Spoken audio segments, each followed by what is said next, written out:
Court सामने निज स्वामी को जतारे पिटिले स्त्री।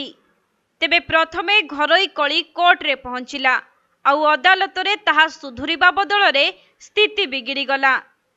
परे रागरे नियंत्रण हराई स्वामी को उपरे बर्षिले स्त्री, जहाँकि कोर्ट सामने जतारे स्त्री निज स्वामी को पिटिछंती। तेबे पुलिस एवं वकील जेते अटकाइबाकू चेष्टा करिथिले मध्य स्त्री किंतु बुझिबाकू नाराज। महिला जनक कोर्ट परिसर रे निज स्वामी को जतारे पिटुथिबार वीडियो एबे सोशल मीडिया रे भाइराल हेबारे लागिछि।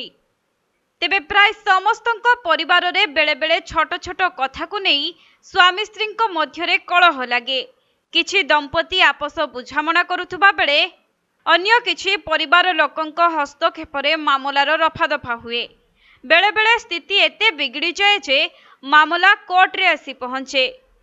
सेहीपरि लखनऊ रो एक फैमिली कोर्ट रे पहुंचीथिला स्वामी स्त्री घरोई कली। कुहा जाउछि जे निज घरोई कलीर समाधान पई स्वामी स्त्री कोर्ट को आसीथिले, हेले कौनसी कथा को नहीं कोर्ट परिसर मध्य रे उभयंकर जुक्तितर्क होइथिला। आउ एथिरे रागी जाई स्त्री समस्तଙ୍କ सामनारे निज स्वामी को जतारे पिटिले।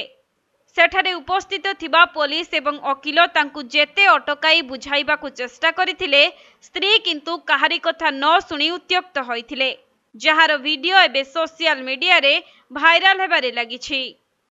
समझाइए तो हम छोड़वा दें।